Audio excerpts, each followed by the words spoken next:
is that our Malaysian graduates are always less better compared to foreign graduates. So rata-rata termasuk GLC, in fact GLC also practice this, there's no secret to that.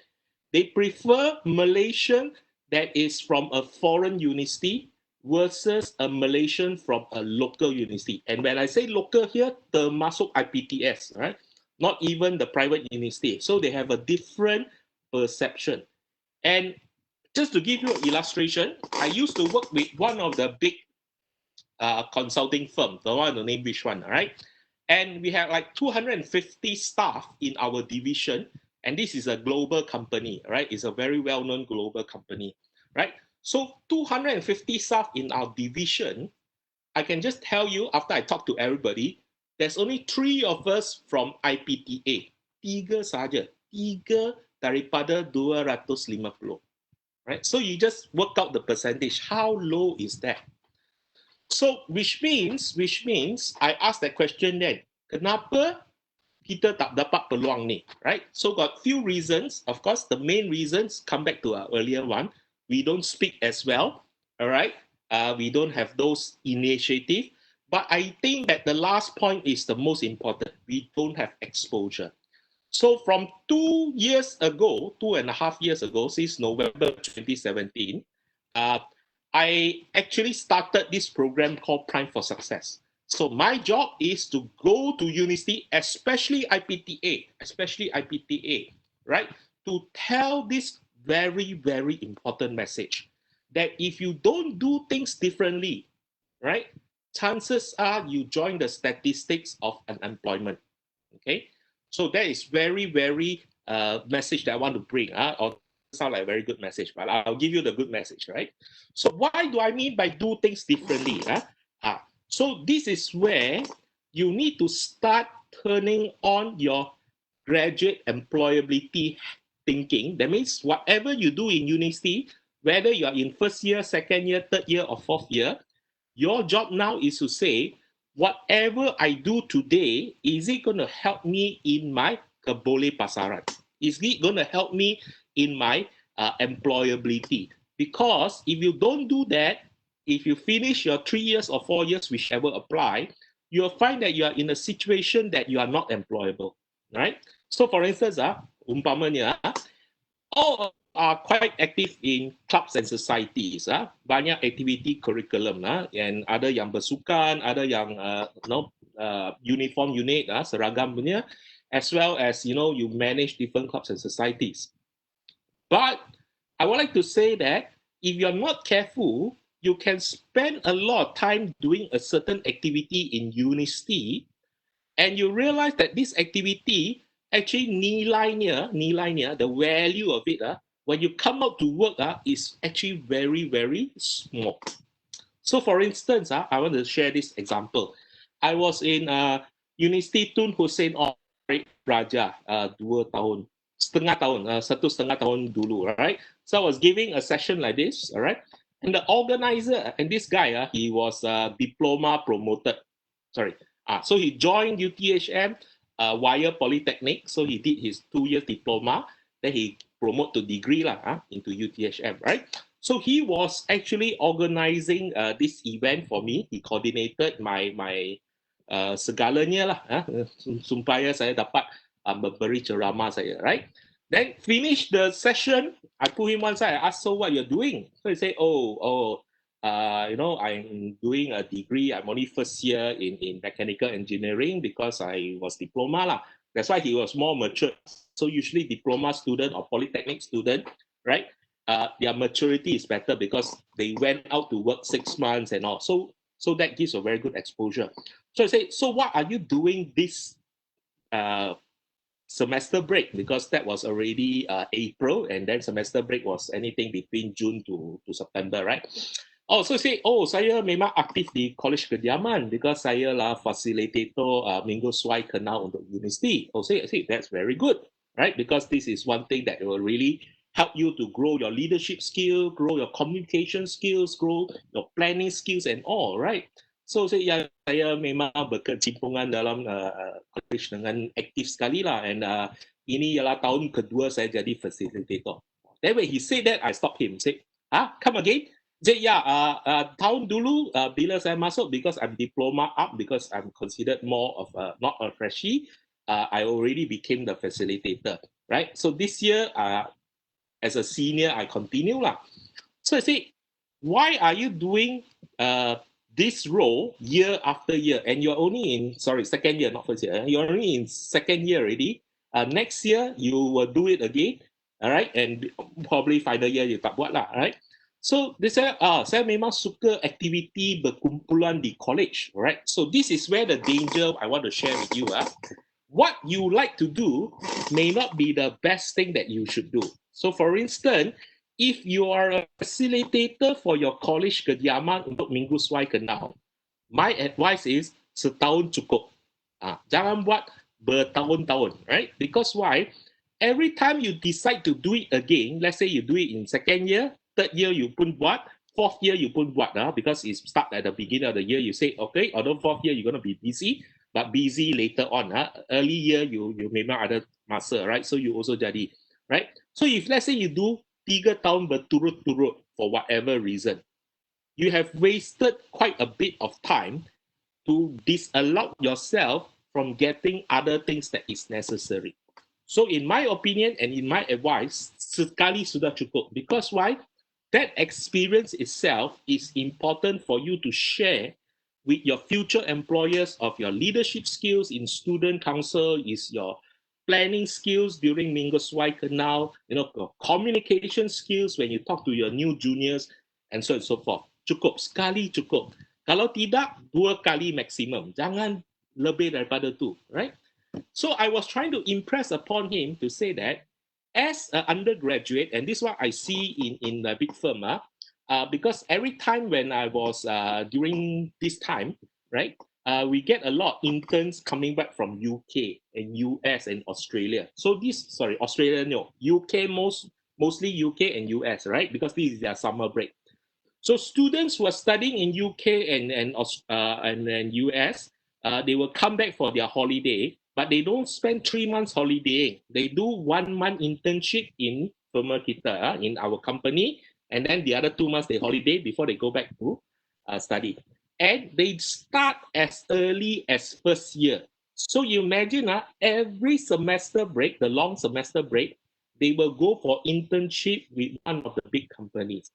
By the time they graduate, which is 4 years, let's say every year they do, they already got 4 internship experiences in their CV, plus the latihan praktik one or the industry one that is required, 5, okay? Sometimes 6. So you compare that to our IPTA student, kita baru buat sekali saja, right? I don't blame you because dulu saya pun sama, sekali saja. Saya tak terfikir langsung nak buat latihan praktik out of what is suggested by the university. Because why? I don't have exposure. But when I see my foreign colleagues, foreign graduated colleagues, I say, kenapa kamu buat internship? Every year you do internship. And I say, does the university allow you to do that? He said, the university never say you cannot, which is true lah. If you go and ask UNISA or HEPA, it actually doesn't stop you even academic. They just say that tidak diambil kira dalam your final scheme, your schema akahan. Only the compulsory or mandatory one.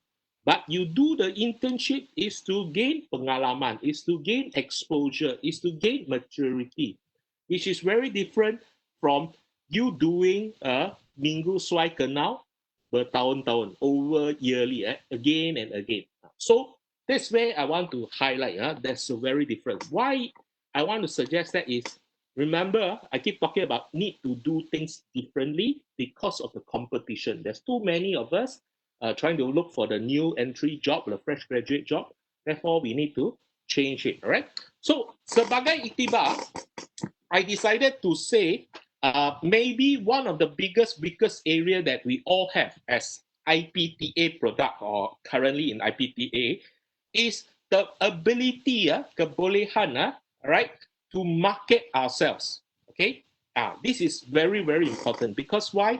We have not been taught to actively promote ourselves, right, or to brand ourselves so that other people will get to know us even when we are in university.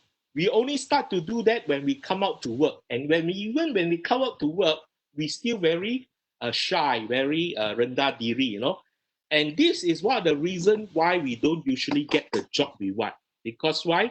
I use this term. I say somehow or other, and this one affects all Malaysians, regardless of your background. So you daripada keluarga Melayu ke, Cina ke, India ke, Iban ke, Dayak ke pun semua sama, right? Because of our nilai, our values, somewhere in your life, there was somebody, ada seseorang, okay, who told you to shut up, keep quiet. Okay, so semenjak daripada hari itu, kita telah diberitahu supaya membisukan diri, supaya dapat how I say this, so that we can how say be perceived as obedient, perceived as courteous, and perceived as good in the context of our education system, or as well as our learning system, right? So I don't know when it happened to you. You may want to ask yourself, when was the time where you like to actually freely speak, but somebody punish you and ask you to keep quiet, to shut up, right? Because my daughter is 7 years old, 7 tahun. You will see that kanak-kanak dari umur 1 tahun, about start 1 tahun, all the way to 6, 7, mereka fasih bercakap. You know, they are very good at speaking. They are very confident. They say what they think is right, you know, and then sometimes they say something very funny, sometimes very somehow or other, somebody asked them to keep quiet. And that happened to me very clearly. I can remember when I was in Darjah 1. So Darjah 1, dulu ada 3 semester. So setiap kali semester akhir akan dapat kad laporan, report card. And for the first time, ibu bapa dijemput untuk mengambil kad laporan, right? Because it's the first standard 1, first year, and first semester, right? And padanya is because mak saya seorang guru. Tapi guru sekolah lain lah. Kalau guru sekolah sama mati lagi teruk. Tapi guru sekolah lain, so dia datang mengambil kad laporan saya, and dekat kad laporan saya rata-rata markah atau grade saya semua A, B, A, B, A, B untuk semua subjek. Dan tiba-tiba baris terakhir ada satu C, right? Grade saya C, okay? And apa subjek itu? Bukan subjek, itu kelakuan, right? So behavior, right? So for behavior, for kelakuan, I got a C. And under the remarks column, why I got a C is my class teacher, okay, guru darjah saya, dia letak remark selalu bercakap, okay? So in teacher sense, if you talk a lot in class, that's why you are not a good student, right? So semenjak hari itu, okay, I has been, how to say, pressured and traumatized to say that, hey, you better keep quiet. You better don't speak, right? Don't talk so much, you know, because why?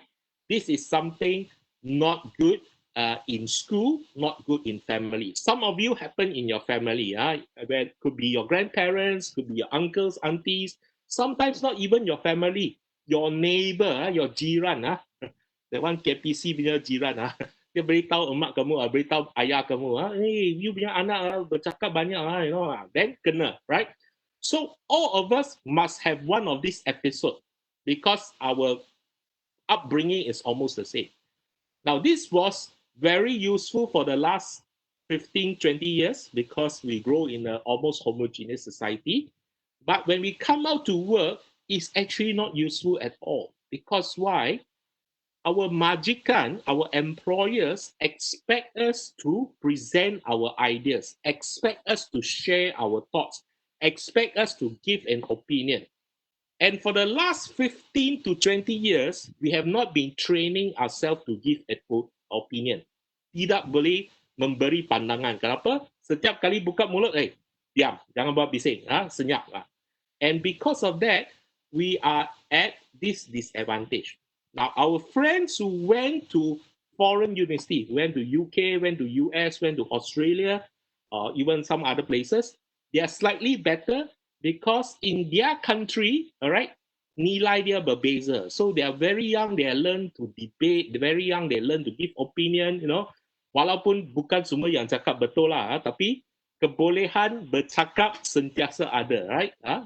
Content is a debatable, but nevertheless, they are able to speak. So when our friends go and do their undergraduate degree and some do postgrad with them, they also learn some of these skills, not fully, but mostly better than those who are in IPTA and IPTS. That is why the industry and corporate love to hire them, okay, by far. So with that in mind, I always use myself as a benchmark because I'm also IPTA. So I'm thinking, if I have all the content, if I have all the things that I wanted to say, but I didn't know how to say and don't dare to say, right? If I can help students like you, who was once like me, or once like you all 20, 30 years ago, is to help you to express yourself as early as possible and also get to know more corporate people, right? So one thing you want to check with yourself, and you don't need to answer, all right? Or if you want to answer, also can in the chat column. How many of you, okay, know at least 5 corporate people who is not your family and friend? Sekurang-kurangnya 5 orang korporat yang bukan dari kalangan kawan ataupun keluarga, right? If you have 5, can you just type yeah atau yes in the chat column very quickly? Let's see how many of you.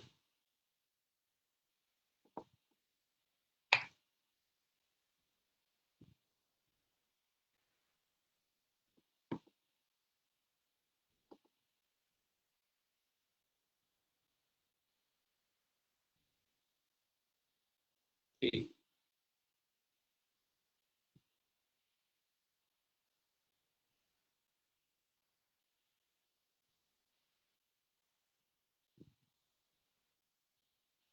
Right. Sorry. Sedihnya tak ada orang jawab.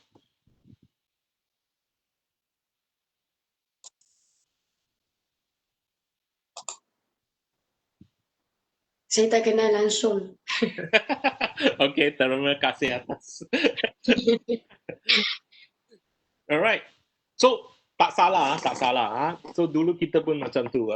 So apa yang saya nak tekankan di sini ialah keadaan telah berbeza. Kita perlu menukar cara kita. Right? And Malaysia memang satu negara yang unik. Unik dari segi bukan saja berbilang kaum, berbilang bangsa dan berbilang kepercayaan, tetapi kebolehan kita bertutur dan berkomunikasi pun at least considered in the region, we are very versatile, no? So most of us know at least 1 or 2 language, or not 3 languages, right? And that's where we need to start early to memberanikan diri untuk bertutur dengan orang yang lebih tua daripada industri dan korporat sebagai persediaan kita untuk ke alam pekerjaan. So yang itu yang penting, right? So saya faham because dulu sun saya sendiri. So sekarang penekanannya, the challenge now is for us to really switch our thinking to say that instead of getting no more university student, right? You already got your course mate, you already got your college mate, you already got your faculty mate, all right? Cukup, right? Focus dari segi hari ini, from today onwards, your focus is to say how many corporate people I should know or I should get to know, right? And you must take that as your pedoman. Every day you ask yourself, how do I get connected to another corporate people, right? That is where I want to talk about LinkedIn, right? So LinkedIn, which is a social media platform, right? I will talk about the channel later, but LinkedIn as a social media platform, it is where about 690 million, I think today is 690 million users worldwide. And Malaysia, we got a very active participation, right? Very active participation. Generally, most of them use this to recruit other people. So they try to find their talent to recruit, as well as job seekers will use that to get a job, try to reach the goal.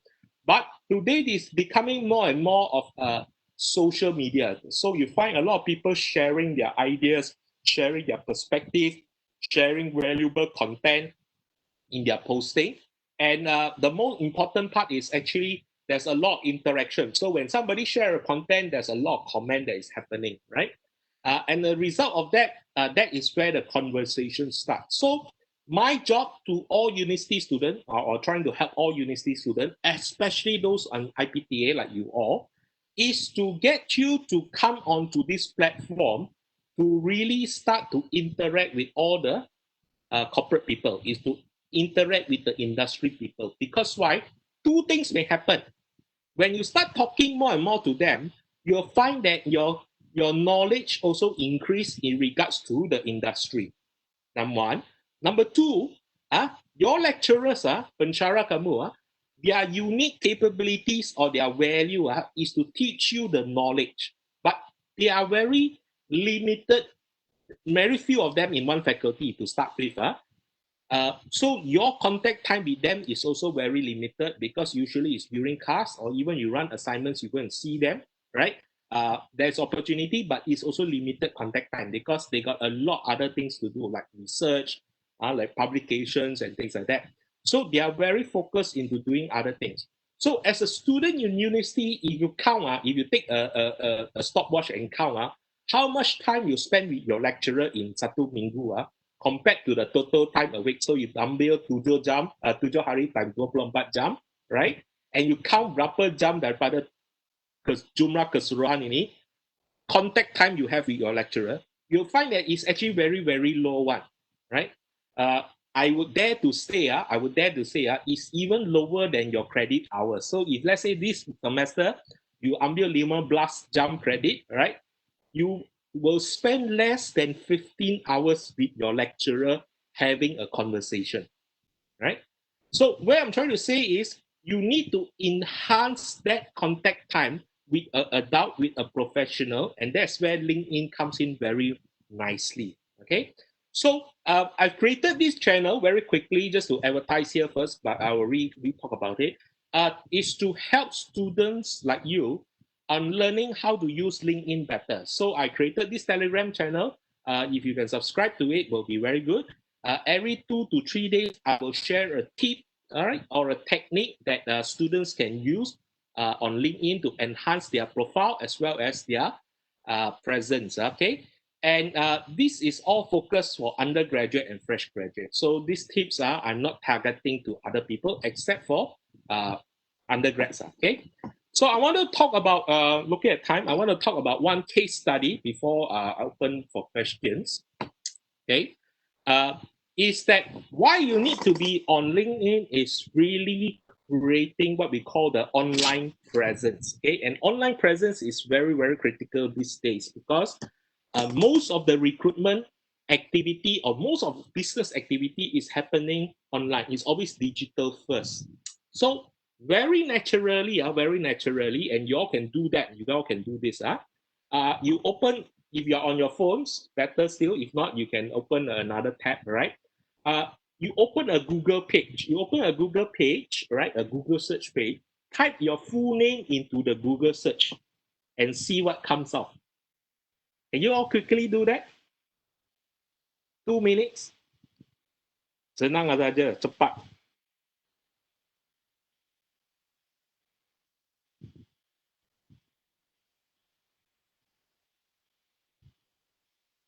Okay. So because of time, untuk masa, okay, I won't get you to answer, but I want you to look at the results, all right? If the first 3 to 5 results on page 1, ni muka surat pertama of your Google search, when I Google your name, in the 3 to 5 result first one, if it's not you, then you need to be worried.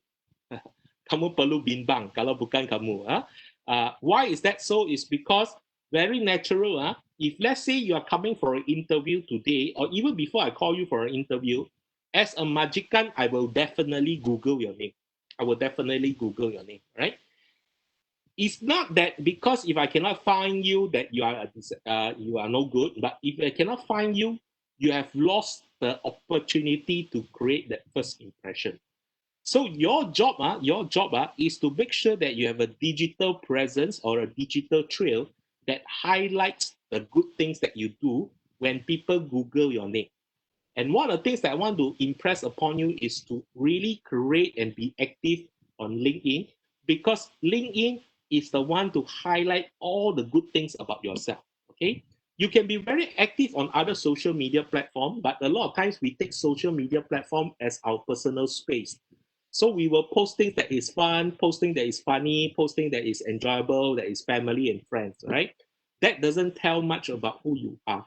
But on LinkedIn, we become very professional. So we make sure that our first search, if you Google your name, your first search result or the second or the third one is your LinkedIn profile. And in your LinkedIn profile, you highlight all your capabilities, all your experiences, all your skill sets, and so on and so forth. Because why? You want to create that first online impression. So when people search for you, they say, oh, ini orang, wow, not bad, quite good, in that sense.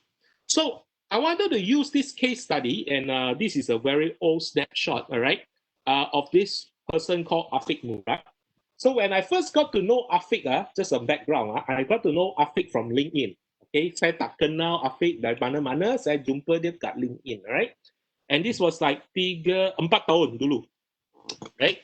So when I first got to know Afiq, or I got noticed Afiq on LinkedIn about 4 years ago, 4 tahun yang dulu, dia hanya pelajar tahun ketiga di Multimedia University Cyberjaya, MMU Cyberjaya, third year student. But I noticed this guy very different from other undergraduates. Because why? He know how to position himself on LinkedIn, right? And I decided to do a project in a sense that I watched him for 6 months. Very intensely, setiap kali dia buat posting, saya pergi tengok. Setiap kali dia tukar apa, saya pergi tengok dia punya profile to try to see what is he trying to do. Okay? And after 6 months of what I call researching and actively watching Afiq, I concluded he got 5 steps of what he does, right? And if you look into Afiq's posting, which I don't have time to show here, you'll find that kalau you tak faham, memang very annoying, very, what's the word, Malay word for annoying? Because setiap 2 hari dia akan buat posting dengan selfie dengan orang besar, dengan orang corporate, a CEO of a big company, right?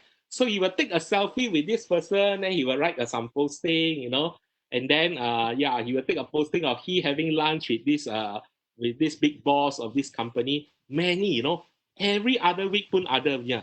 So when I look at it, I say, hai, apa budak kecil ni buat, or this young person, orang muda ni buat, because it is very, very visible. The moment you look at his posting, you will see that. Why does he post like that, right? Then I realized, oh, other strategy, right? So I realized he posted many times with this person. His name is Aswan Baharudin, just a context. So Aswan is the managing director, boss the besar, for a consulting firm called Accenture, right? So Accenture is a global technology consulting firm, and for the Malaysia subsidiary, Aswan is the managing partner, right? So yang paling besar lah. So and I can see Afiq posting with Aswan time after time. Bukan setiap hari, but few months, he with Azwan, few months he with Azwan, he will post lah, right? And he always comment on Azwan's post or have a discussion on it. Imagine tahun ketiga berkomunikasi dengan bos besar, firma besar, firma multinational, right? So can you imagine yourself doing that, right? So I was very impressed with this guy, and also like thinking like third year student, you don't know much, but you can talk to CEO. Then you can have lunch with CEO. Then you can take selfie with CEO. Saya nak pun dah dapat, and I was very, very impressed. So I documented his 5 steps, which I won't share today because of the time, all right? But Unisa can always invite me again to give this special session. I just completed one for UTHM last week, and the week before that was UPSI Pun Sama, right? So the 5 steps that Afiq do are very effective. Then before I know it, he is an intern in Essential. Then I said, wah, ini orang bagus ah.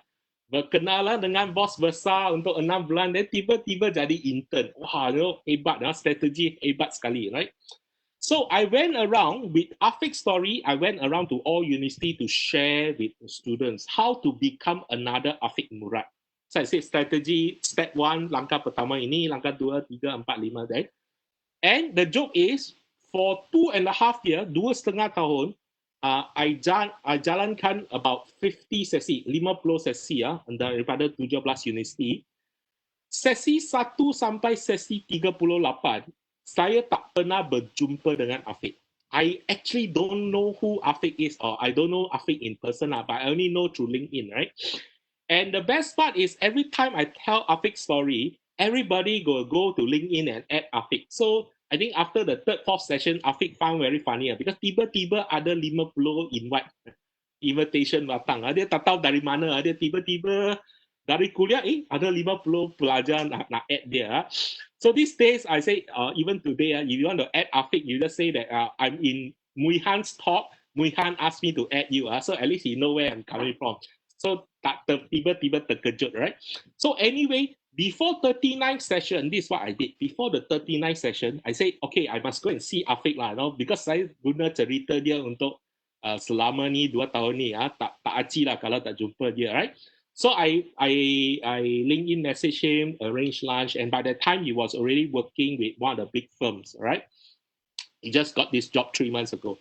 So I met him in Bangsa South because he was having a client engagement there. I had lunch with him and I said, hey, terima kasih. I really appreciate what you do on LinkedIn. And because of that, I'm able to teach your story to other students. So far, I've spoke to almost, plus this MCO period, coming to 10,000 already, so 10,000 already. And they all benefited from your story. I really thank you for doing this. So then I asked him 2 questions. So I asked him, so did you learn from somebody that teach you to do this, or you sendiri tahu? You observe and you do? Say, oh, actually I didn't learn. I learned. I observe and I do myself in that sense, experimental. So I was very, very impressed. This guy. But one thing he didn't tell me. He didn't tell me because I cannot see on his LinkedIn. In that lunch he told me, which I was, when I listened to that, I was like, oh goodness, I must tell this to every student that I meet, right? So he was with this big firm, all right. And he was asked to come for interview 3 months ago. So he came for interview, right? And then when he came for interview, he finished the interview and they say, okay, semua membadai. They wanted to give him an offer letter. So they give him an offer letter. They say that, okay, this one you ambil balik, you tengok semua.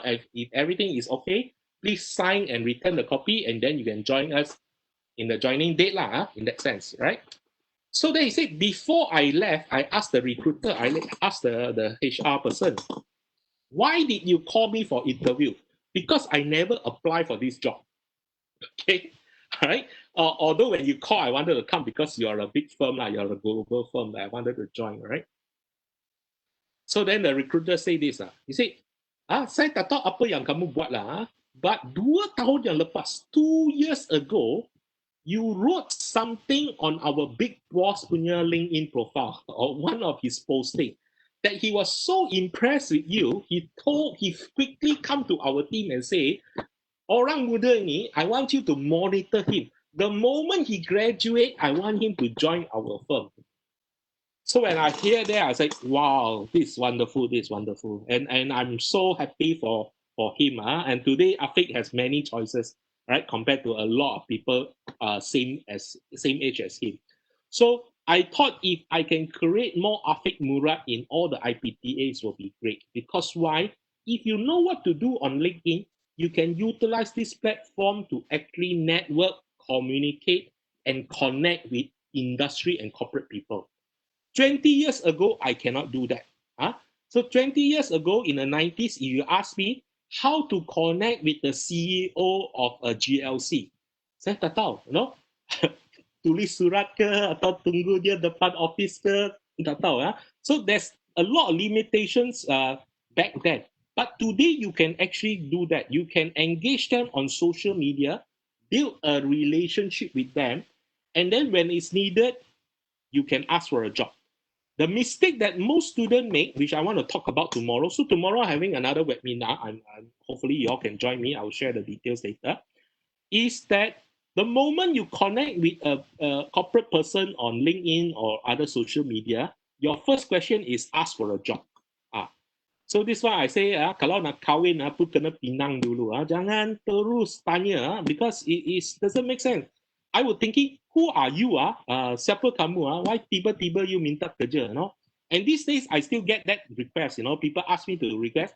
So if you send a request for me in LinkedIn, as long as I see that you are undergraduate, third year, second year, or even first year, I will accept. I don't even think twice on which university you are from.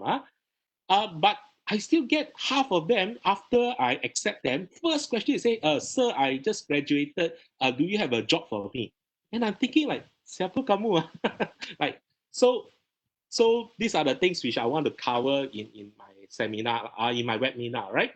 Okay, I'm running out of time, but thank you so much. Feel free to drop me any questions if you have during the last.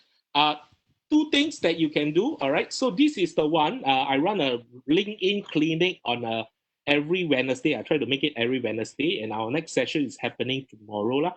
So in this session, I will give some input and I open it up to all fresh graduate and undergraduate to ask me any question, right? This is hosted on, you can look at my LinkedIn profile, it's hosted on LinkedIn, hosted on YouTube, and as well as Facebook, all right? So three platforms, tiga pun ada, right? Of course, if you are interested, you can subscribe to the Telegram channel, which I'll give a weekly tips, all right? At least 2 tips per week, all right? And this channel is purely on LinkedIn, tada lain. We also got a Facebook page, Prime for Success. And in this Prime for Success, we got 3 things. All right. We got interview tips, okay, which we share about interview techniques, also CV techniques and things like that. Usually, I take other people's materials to put here, right? Especially those corporate managers, recruiters, okay, or coaches, career coaches that do their sharing on LinkedIn. I will screenshot, I will put it here, right? So that I want more people to look at it, right? And this page is purely created for undergraduates and fresh graduates. So the first thing I want to share is all the interview tips, all the CV tips, all the resume tips here. Second one is, of course, anything related to LinkedIn as well. So I also use some of the LinkedIn, but it's very different from the Telegram channel. The Telegram channel is very dedicated. Here is something more generic, right, in that sense. And lastly, there is this whole portion on job opportunities. So it's not a job portal and I'm not a recruitment or a headhunter. I don't get commission for posting the job. Any job advertisement that I see that is offering for fresh graduate or even internship opportunity, I will take that advertisement and reproduce here, right? So I want to maximize the availability of the information to all undergraduates so that you get a job as soon as possible, right? So you can actually follow this page for this kind of resources, right? Just a caveat, because I never advertise the job, I just copy and paste, right? Cute juga ada yang anda di kalangan kamu akan tanya saya, akan private message me and say, sir, regarding this job actually dia kerja kat mana? Actually, I also don't know. You baca sendiri because I just copy and paste. So sometimes I get very frustrated. I say, ayo, bukan, don't you think, no, it's very obvious, you know, I don't know what it is. So people still come and ask me questions about the job. I want to say, baca sendiri, pergi buat research sendiri, okay? So with that, terima kasih. Thank you very much. And if you have any questions, feel free to just put it into the chat room. All right?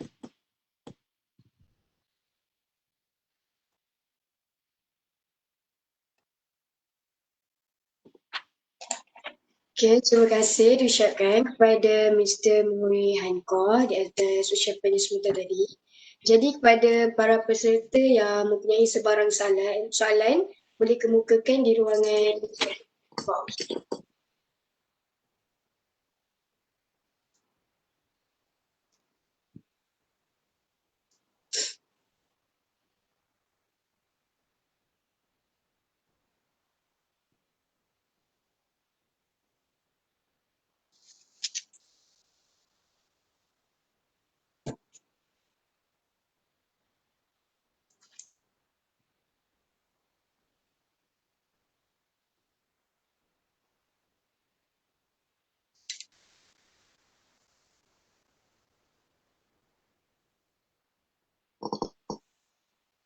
ada ke tidak.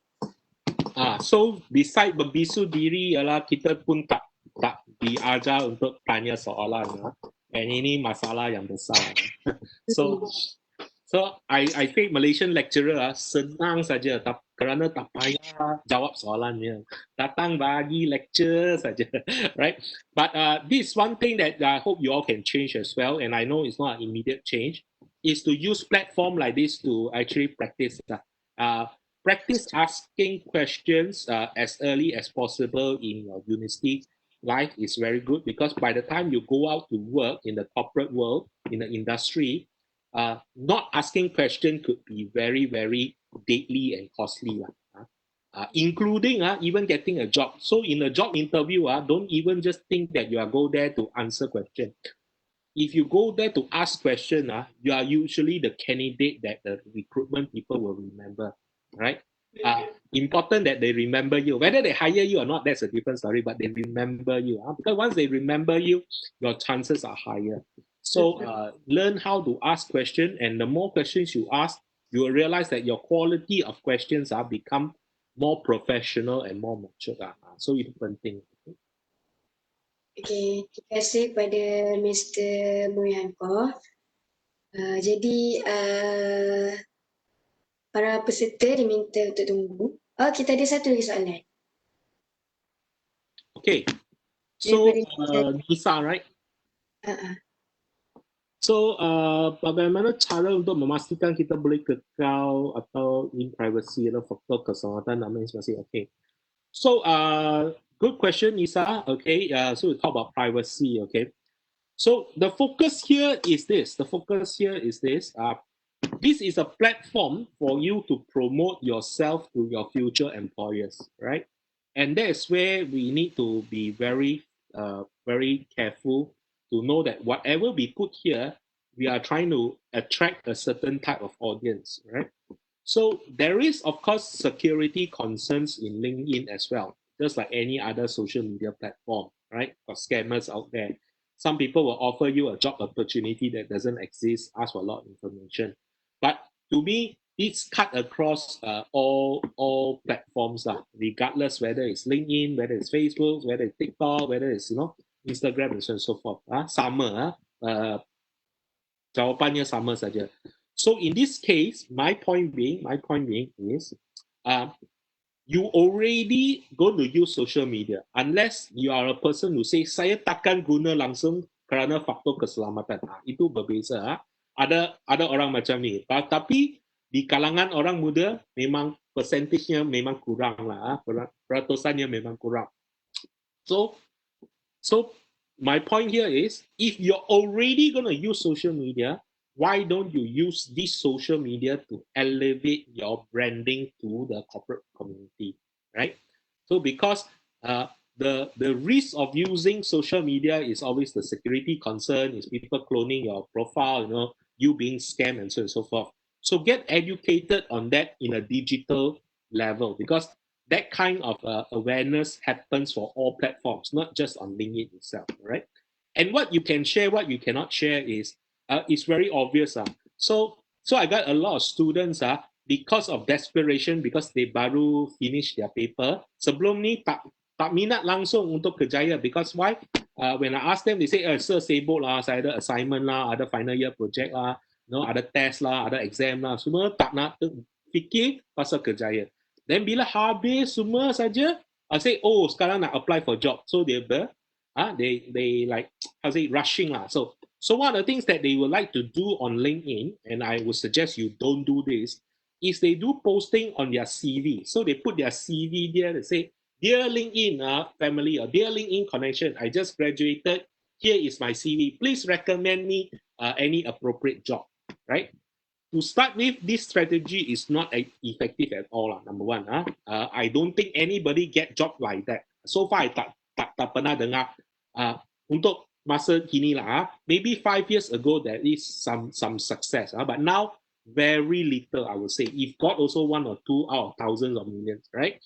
Number two, kebanyakan graduan dia letak semua benda dalam CV dia untuk seluruh dunia tengok, termasuk nombor IC lah, termasuk handphone number lah, and all that. Some more put all the references and all their contact numbers.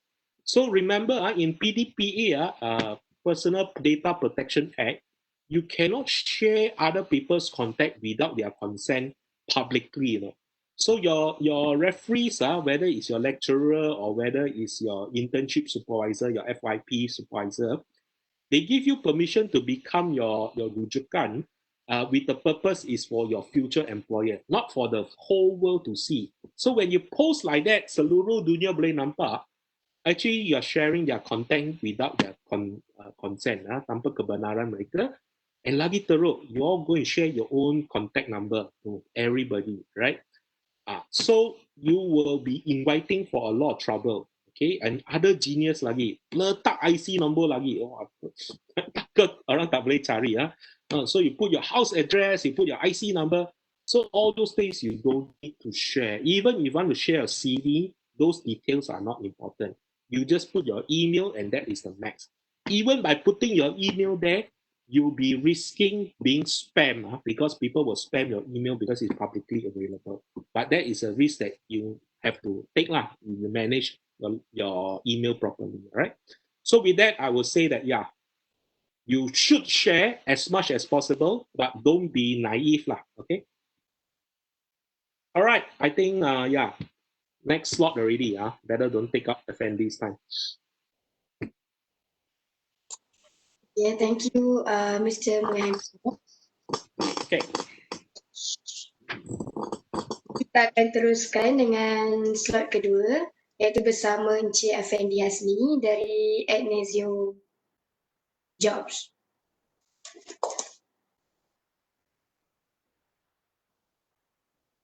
Para peserta diminta tunggulah untuk slot seterusnya.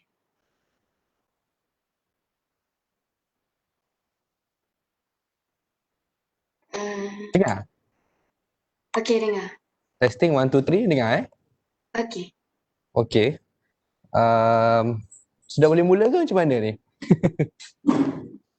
Boleh? Boleh mula Boleh teruskan.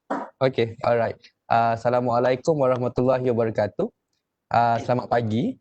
Saya ucapkan terima kasih kepada UNIZA, Universiti Sultan Zainal Abidin, di atas jemputan hari ini. Nama saya Effendi, saya daripada Agnesio, another job portal yang dilancarkan pada tahun lepas. We are growing very fast. Kita menerima sign up daripada Jobseekers daripada pelbagai sektor, sudah pun melebihi 200,000. Satu nombor yang agak besar for a job portal. So hari ini saya telah dijemput oleh UNIZA untuk berkongsi data-data terbaru daripada Agnesio, peluang-peluang kerjaya yang ada di Agnesio, dan tentunya juga mungkin kalau saya boleh ambil masa sedikit untuk share tips kerjaya kepada para penonton. Saya difahamkan ini recorded session Ni rakaman ni dirakam Ya, benar. Okay, alright. So maksudnya nanti akan dipertontonkan juga kepada yang lain, jadi tak apa. So saya akan just mulakan dahulu. Saya akan share content dulu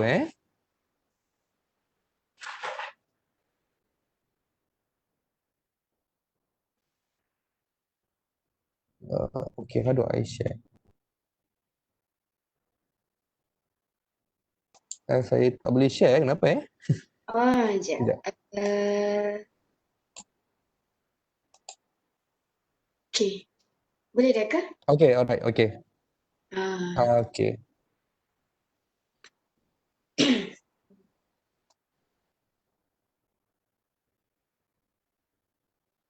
Okay, nampak Okay, nampak the screen? Okay, nampak. Okay. Saya mula dahulu dengan senario pencarian kerja di luar sana. Ini yang saya letakkan di skrin adalah kita kata apa, isu-isu yang sering dibincangkan oleh pencari kerja di luar sana. Saya letak dua isu di sinilah, bahagian majikan dan juga bahagian pencari kerja, job seeker. Contoh isu yang selalu dibangkitkan adalah saya tak boleh cari kerja, ataupun saya tak jumpa kerja yang berpatutan dengan kelayakan dan gaji dan sebagainya lah. Dan ini juga adalah selalunya juga isu-isu majikan juga. Contohnya dia nak ambil pekerja tetapi mungkin poor command of the English language dan juga communication skill yang kurang. Ini untuk permulaan perbincangan kita hari ini, saya share dahulu apakah isu-isu yang sering saja dibincangkan oleh para majikan dan juga pencari kerja. Okey. Bercakap tentang the future of employment, kita kena faham bahawa teknologi memainkan peranan yang sangat penting hari ini. Almost everything that we do every day, our daily activities are mostly influenced by the latest technology. Saya bagi contoh, kalau sekarang orang nak turunkan berat badan pun dia guna app. Kerana app boleh membantu dari segi disiplin, dari segi collection data dan sebagainya. Samalah juga dengan pencarian kerja. The technology is changing the job seeking environment. Cara yang tradisional seperti hari ini masih lagi kekal relevan lah. Kita prepare CV, kita hantar resume dan sebagainya. Tetapi bergerak ke depan, kalau saya boleh simpulkan, dari segi masa depan employment di masa depan, nombor satu, majikan akan mencari cara yang lebih ringkas, lebih menjimatkan masa dan tidak menelan wang yang banyak. Nombor dua, majikan juga akan mula mencari satu tool untuk menilai pekerja dengan lebih menyeluruh. Maksudnya, your resume, your CV alone is not enough. Your future employers are looking for more. Dia mencari lebih banyak maklumat ataupun informasi berkenaan calon, tidak terhad kepada CV semata-mata.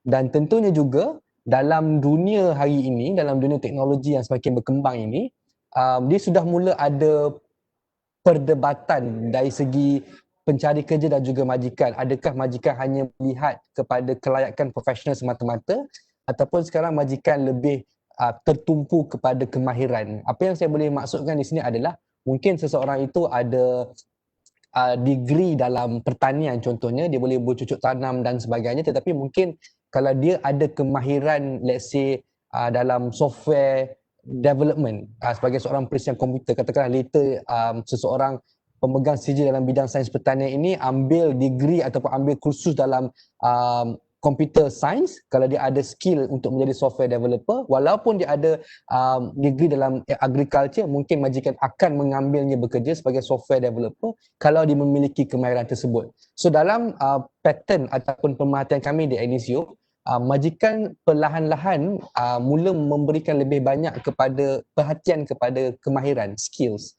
Jadi that's why dunia hari ini adalah is a world for you to become a continual learner dan juga menguasai skill-skill baru. Macam saya seorang sebelum saya bekerja sebagai seorang peguam, saya ada lesen sebagai seorang peguam, tetapi kalau saya ada kemahiran yang diperlukan, contohnya sebagai macam saya cakap tadi, kalau saya ada the necessary skill sebagai software developer, mungkin saya boleh menjadi software developer walaupun saya berkelulusan undang-undang. So the world today has changed in the sense that the employers are paying more attention to mastery of new set skill. Majikan lebih memberikan perhatian kepada penguasaan kemahiran-kemahiran baru. Jadi walaupun ada mungkin degree dalam bidang A, tapi kalau anda ingin bekerja dalam bidang B, itu bukan lagi penghalang kerana anda boleh menguasai kemahiran tersebut, dan kebanyakan skill-skill tersebut ditawarkan di online yang anda boleh belajar sendiri ataupun anda juga boleh ambil kelas berbayar. Okay, so that's for a start. Saya pergi next slide.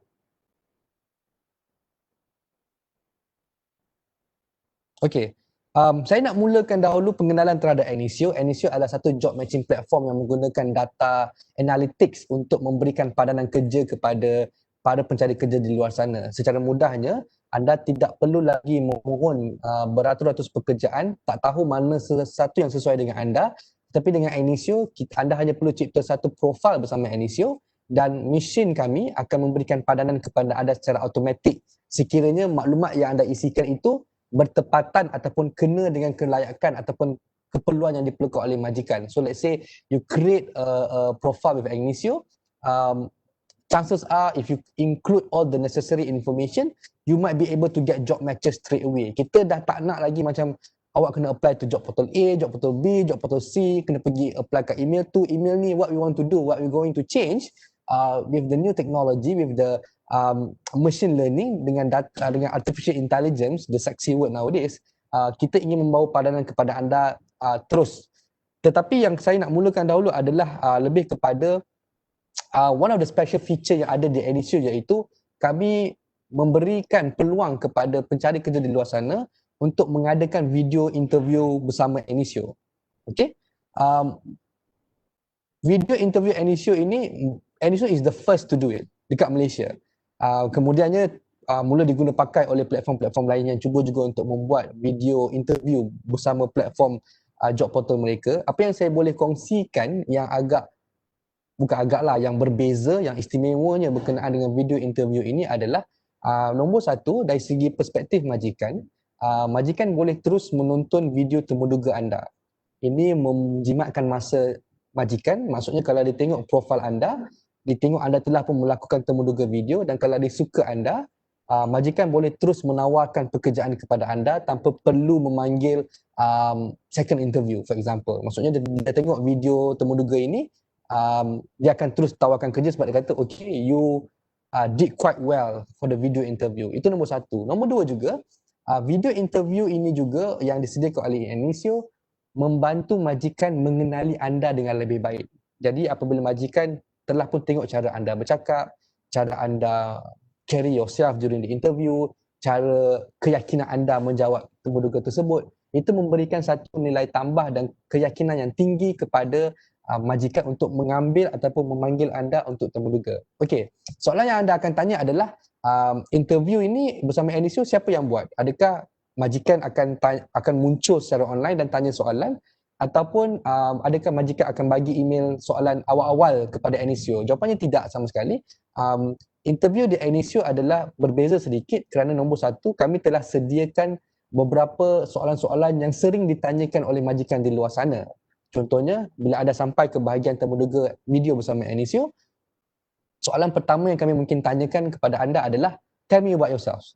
Jadinya juga, itu juga kebiasaannya soalan yang ditanyakan oleh majikan di luar sana. Can you tell us about yourself? So, bila anda dah jawab soalan pertama, akan ada pula soalan kedua. Contohnya mungkin, where do you see yourself in the next 5 years?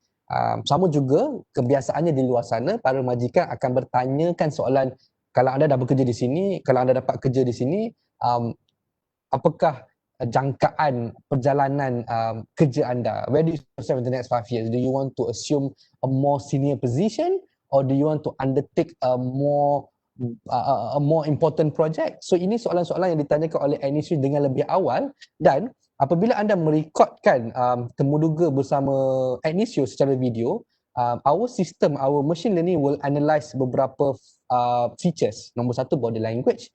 Body language ni lebih merujuk kepada pergerakan tubuh badan anda ataupun your fidget movement, berapa banyak anda bergoyang, anda bergerak kaki ke kanan dan sebagainya. Itu juga akan analyse your tone of voice untuk melihat sama ada anda yakin ketika temuduga tersebut. Kita juga akan melihat dan meneliti perkataan-perkataan yang digunakan oleh anda ketika temuduga tersebut. Sebabnya adalah kerana kami juga memberikan skor kepada leadership dan juga personality. Kalau saudara-saudari yang sedang menonton ada baca beberapa artikel, kadang-kadang penggunaan beberapa perkataan oleh individu menggambarkan personality dan juga sifat kepimpinan yang ada. Jadi kami juga menganalisa perkataan-perkataan tersebut untuk kami menilai ataupun memberi markah kepada anda how well you did for the video interview. Dan akhir sekali kami juga akan melihat kepada eye blink movement, pergerakan mata anda. Anda mungkin akan tanya kenapa kami menganalisa keempat-empat faktor ini. Ini kerana pada akhir video interview tersebut, our system, our machine learning will give you a score. So for example, dan score ini penting dari segi dua aspek ya. Nombor satu, if you did well for the video interview, maksudnya anda tahu sebagai seorang individu, anda yakin, anda boleh bercakap di hadapan orang dan sebagainya. Jadi tak timbul isu anda ni tak confident dan sebagainya. Kebaikan yang kedua adalah kalau anda melakukan, katakanlah your performance was not really good during the video interview, paling kurang anda tahu bahawa anda kena improve your communication skills, anda kena improve public speaking skills.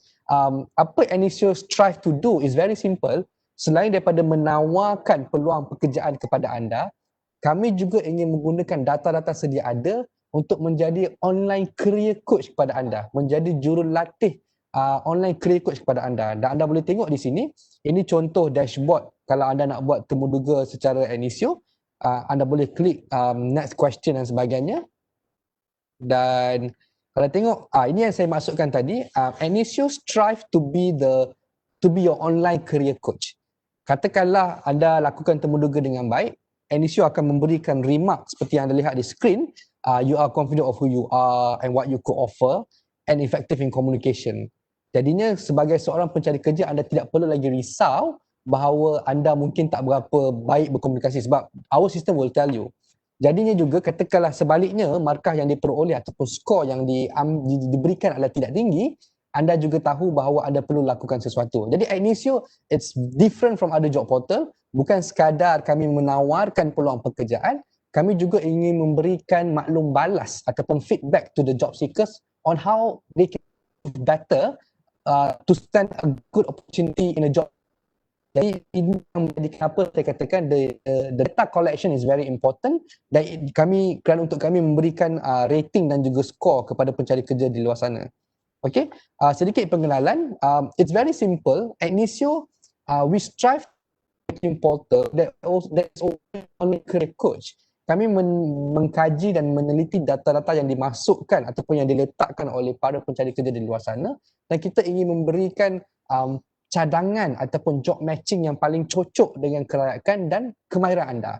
Masalah pencarian kerja di Malaysia dan juga di dunia sebenarnya adalah the mismatch between your qualification, your skill and the job that you are applying to.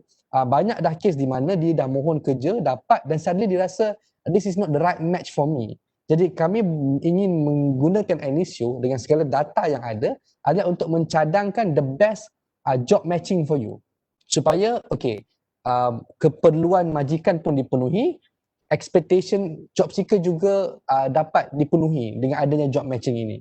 Okey, dan kami akan mengkaji data-data point dari berkenaan pencari kerja dari segi personal details, education background, working experience, personality test. Anda boleh mengambil personality test di Enisio dan juga melengkapkan temuduga secara video bersama Enisio. Okey, ini yang saya sebut tadi, Enisio strive to become your career coach di mana kita ingin memberikan feedback ataupun maklum balas kepada anda on how you can improve better your score on Enisio. Macam sekarang di Enisio kita ada 200,000 pencari kerja. Kami rankkan setiap seorang pencari kerja against each other untuk melihat sejauh manakah kompetitifnya mereka dalam pasaran kerja. We already know that the job market is competitive. We already know that the universities produce thousands of graduates every year. We know the world outside the job market is already competitive. What we do not know is where do we stand in that competitive environment. Jadi dengan adanya Enisio boleh membantu anda, kalau saya boleh patah balik tadi, kalau tengok di screen ada sebut bahawa you are in the top 40% of the population Enisio. Maksudnya so you know, okay, I'm doing quite okay. So katakanlah anda 50 ke 60 ke, then you know lah you're not doing too well, you have to improve. Jadi itu yang saya maksudkan tadi, we want to become your career coach as well. We just don't want to be a job portal. Job portal semua orang bagi kerja kan. But what we want to do as well is for you to know where you can, to know how can you improve to be a more holistic and qualified job seeker outside there. Okay? Ini yang saya sebut tadi yang kami akan analisa basic detail, education, extracurricular, work experience, personality test, interview score dan lain-lain ya. Okey. Saya mulakan dahulu seperti saya kata tadi, kami memberikan skor kepada pencari kerja. Ini antara contoh bahagian yang kita akan berikan skor kerana anda akan melengkapkan profil anda, akan memberikan juga rating dan skor kepada pencapaian akademik anda tersebut dibandingkan dengan pencari-pencari kerja di luar sana. So macam contoh ini adalah satu dashboard pencari kerja berkenaan markah akademik. Macam saya sebut tadi, kita ada sebut juga kita nak memberikan feedback supaya you improve your grades better. So disebut di sini, it is recommended for you to upskill or attend relevant courses to make yourself significantly more employable. Ini bermaksud your profile is very dynamic. Walaupun anda baru first year, anda boleh sahaja cipta profile anda dan anda boleh kemaskini maklumat, or you can update your profile from time to time and your score will change accordingly. Sebab itu saya kata it's important for you to sign up as an NSO user supaya anda you can see your progress. Dan ini yang saya kata tadi, mungkin ini markah 3/10, but let's say you decide to take master or you decide to do PhD, your score will improve because every information that you put in, that you key in the profile, it will reflect your achievement academically. Jadi ini contoh dashboard sebagai seorang pencari kerja dari segi aspek akademik. Dan seperti saya sebut tadi, kami memberikan skor dan markah kepada aspek-aspek lain, extracurricular, work experience, leadership, personality, interview dan sebagainya. Dan saya kena maklumkan segala skor-skor yang diletakkan di sini boleh dilihat dan ditonton bakal majikan anda. Jadi majikan anda kalau dia tengok okey 7.9, maksudnya markah anda untuk akademik very good. Kalau memang majikan mencari seseorang yang agak baik akademiknya, the score will guide the employer to take you as an employee. Okay? Ini salah satu ciri istimewa kedua Agnesio, iaitu kami membenarkan pencari kerja mengambil ujian personality bersama Agnesio. I know there are so many personality test outside there. Semua claim ada personality test masing-masing. Agnesio pun ada. Cuma Agnesio punya personality test is very straightforward. Tak mudah dan tak susah. Anda boleh ambil sekejap saja. So this is the example of a personality test yang you boleh ambil on Agnesio. The screen will prompt a scenario for you and you can just answer me or not me, me or not me, me or not me. Bila dah selesai jawab soalan tersebut, anda akan dapat skor yang akan menerangkan your personality type. How much you score as an action taker, how much you score as an analyzer, how much you score as an inventor, mentor, dan juga ada markah untuk naturalist, planner, visionary dan lain-lain. Anda mungkin bertanya-tanya, what's the importance of having all this score for personality? For a number of reasons. Number one, it's important to know your strength. It's important to know your talent. It's important to know what are you good at. By taking this personality test, by looking at the score, you will know which job suits you best. Katakanlah anda skor agak tinggi di bahagian action taker lebih kepada penggunaan mesin, hands-on, physical skill. So you know if you score quite good or you score high for that department, you know that you are better off doing something more technical stuff. Dan ini membantu juga machine learning kami untuk memberikan match kepada pekerjaan di atas platform Agnesio. Dan pada pihak majikan pula, our vision is very simple. Once we gather enough information about the job seekers, about their personality and to the jobs they are applying to, hasrat kami adalah we will be able to tell the industry as well one day that look, if you want to hire an engineer, these are the type of personality that you may want to consider, action taker ke, planner ke dan sebagainya, and that will help the employer to recruit their future employee more efficiently. So there are two perspectives to that. Perspektif sebagai job seeker lebih kepada membantu anda untuk mendapatkan pekerjaan. The other perspective for the industry, for the employer, is for them to recruit the best. That means if they know, if they want to hire a particular position, they know that they need this type of personality. So that's why we are having this personality test on our platform. Okay? Ini contoh-contoh pekerjaan yang ada di Agnesio. Kita menerima hampir setiap hari new job posting on our platform. Ini contoh daripada Majlis Olimpik Malaysia. Kita ada daripada badan-badan berkanun. Kita juga ada, dan ini adalah contoh-contoh syarikat yang telah pun mengiklankan pekerjaan mereka bersama Agnesio. On behalf of Agnesio, I want to thank all the employers for their trust, for their confidence of trying our platform. Dan kalau saya boleh maklumkan, kita dah menghampiri hampir 7,000 majikan. Kekuatan Agnesio as a job platform is because kita membenarkan para majikan post job ad for free. So because of that, dia memudahkan syarikat-syarikat kecil, the SMEs, to recruit efficiently and did not spend much, because you kena faham job-job portal lain mengenakan bayaran yang menggunakan bayaran untuk mereka post peluang pekerjaan, itu memberikan sedikit orang kata apa, barrier kepada syarikat-syarikat kecil untuk post pekerjaan because they don't have big budget for hiring. Jadi dengan adanya Ignisio, saya boleh katakan our strength lies with the SMEs. Jadi problem Malaysia juga adalah banyak orang suka apply to the big companies.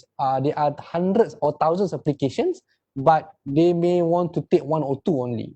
So because of that, kita overlook ataupun kita terlepas syarikat-syarikat kecil yang sebenarnya menawarkan gaji yang kompetitif dan sebenarnya memang sentiasa ingin mencari pekerja baru sebagainya sebenarnya. Okay, kami juga boleh didapati di Google Play Store.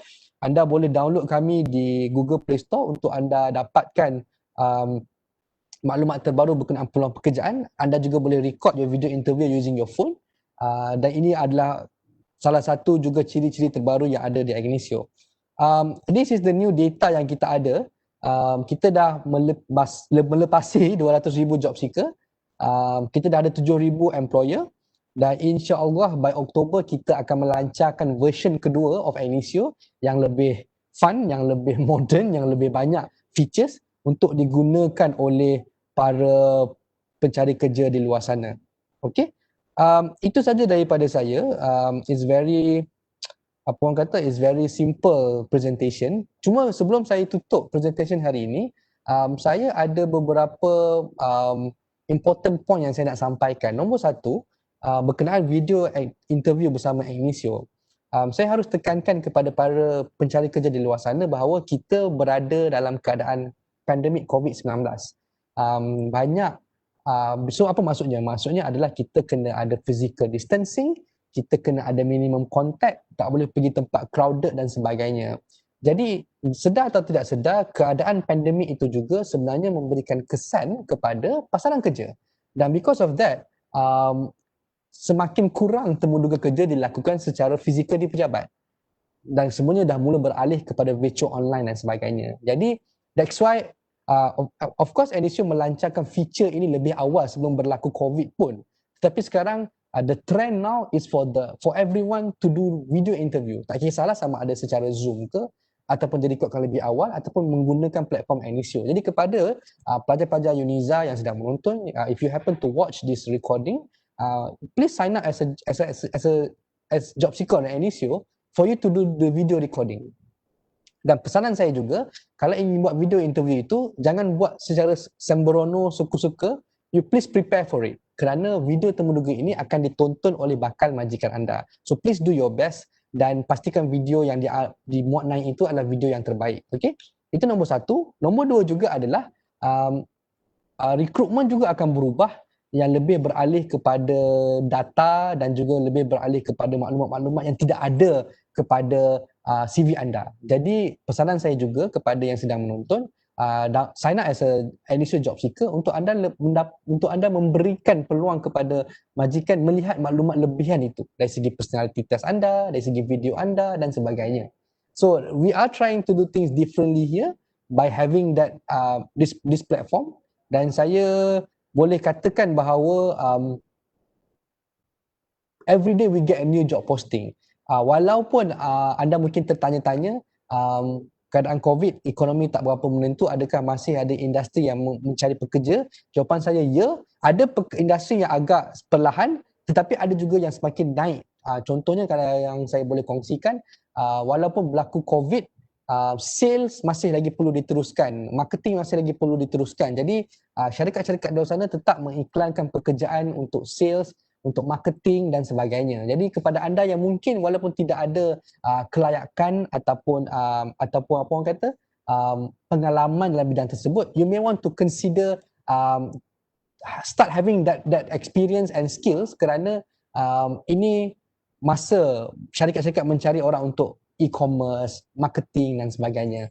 So it's still not too late for you to learn new skills. Seperti saya kata tadi, dunia hari ini bukannya dunia kalau buat satu degree itu je lah kerja sampai ke akhir hayat, tidak lagi. You can always do something different. Saya is the best example. I was a lawyer before, but here I am now doing marketing job lah kita kata, kerana saya juga mempromosikan NSO kepada pencari kerja di luar sana. Okay, jadi kalau saya boleh, mungkin saya boleh kongsikan our website. Okay, so ini adalah website NSO.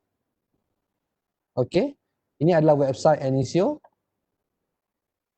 Boleh ada segala, kita ada di sini, kita paparkan peluang pekerjaan terbaru yang ada di NSO. Kita juga ada blog. You nak download, boleh download di Google Play. Kita masih belum launch di iOS. Once kalau dah launch, saya akan maklumkan. So ini adalah laman web NSO. Anda boleh pergi ke laman web kami untuk mendaftar.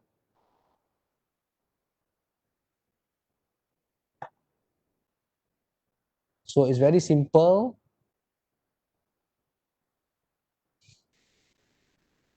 Jadi daftar hari ini sebagai pencari kerja di NSO untuk merasai the experience of completing your profile with NSO. Jadi kalau tidak ada apa-apa lagi soalan ataupun mungkin daripada moderator, itu saja presentation saya hari ini. It's very short, it's very straightforward. Jadi itu saja daripada saya. Sekian, terima kasih. Assalamualaikum. Waalaikumsalam. Terima kasih kepada Cik Afedi Asni di atas pembentangan sebentar tadi.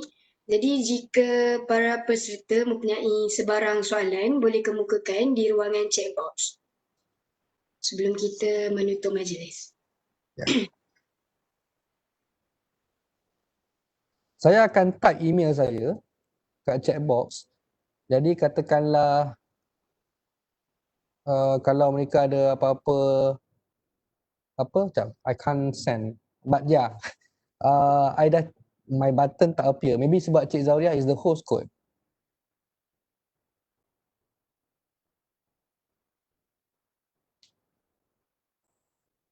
Yeah, you can always email NSO if you have any questions. So kalau ada apa-apa soalan ke yang kalau mungkin moderator nak tanya ke apa ke? Email Cik Effendi tu saya boleh sendkan dekat partisipan lain. Macam mana? Email Cik Effendi. Cik Effendi tak boleh nak hantar email. Saya tak boleh nak send. Saya dah check di situ tapi button send tak keluar. I think setting kot. Tak apalah, don't worry. Kalau apa-apa nanti mungkin boleh tanya dekat NSO je, don't worry. We have the email, Facebook, Twitter semua. So tak ada masalah. Kalau saya boleh share, I think I have my email kejap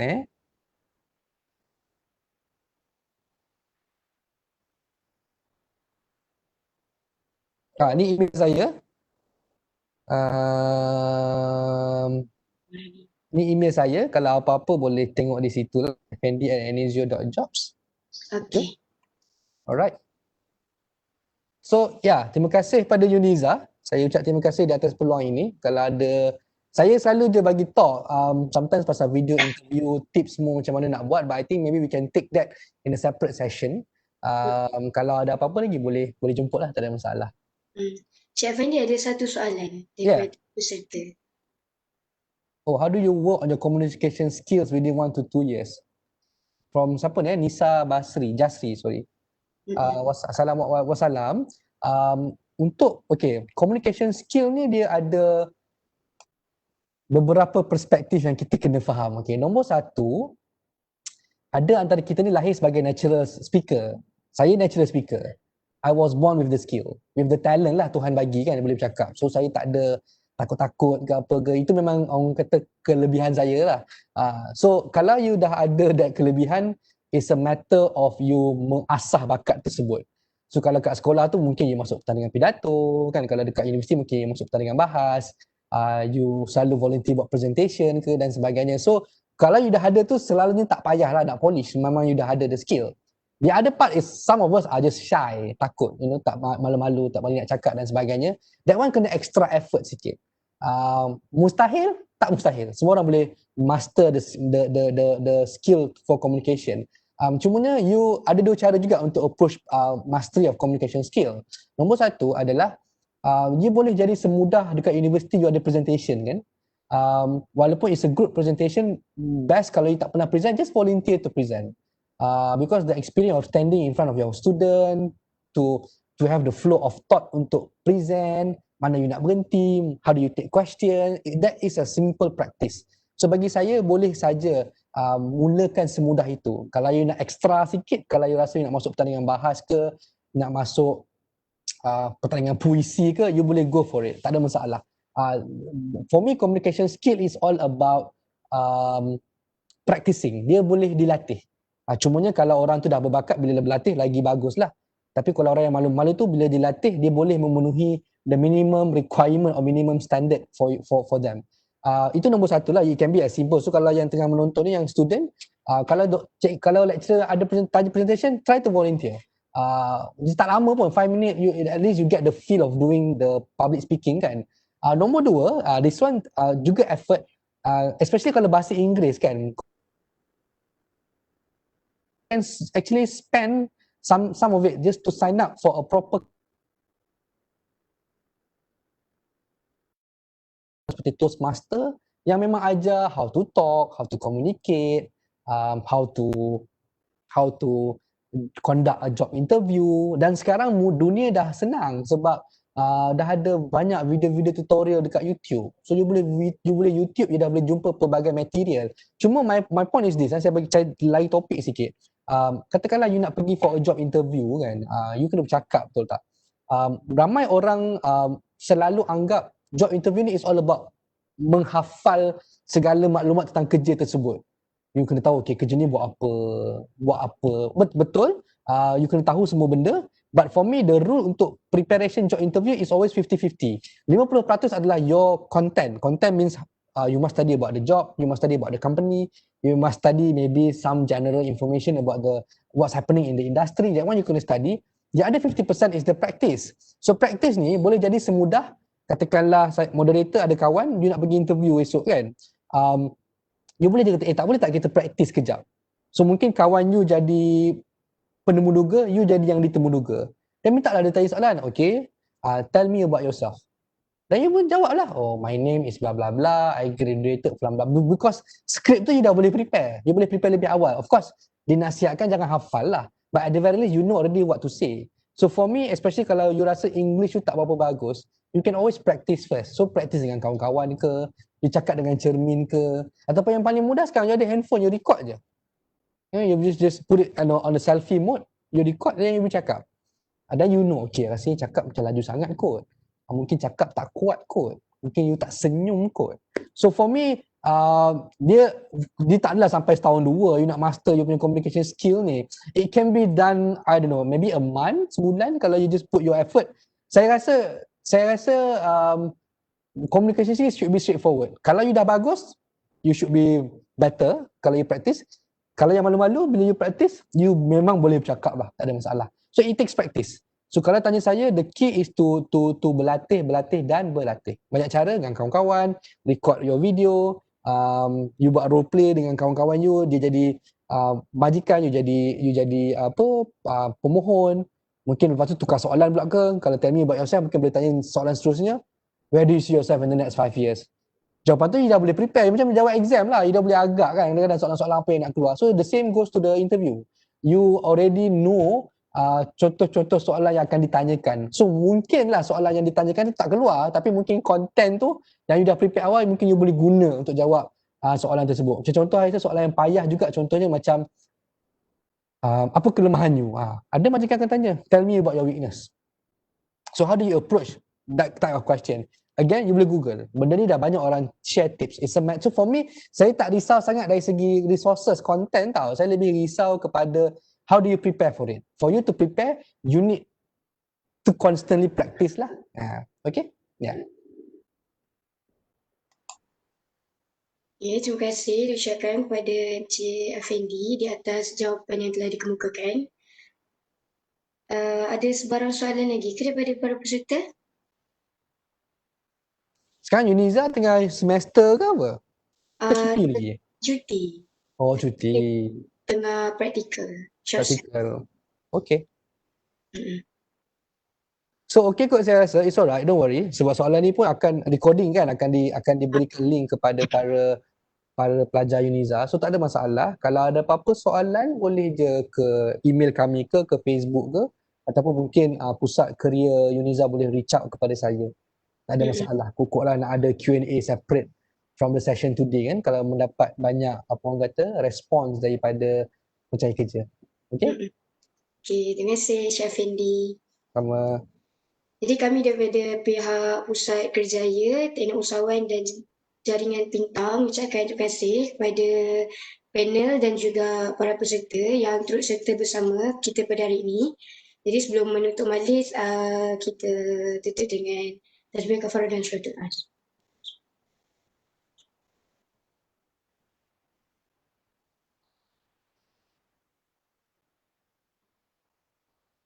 Okay, terima kasih.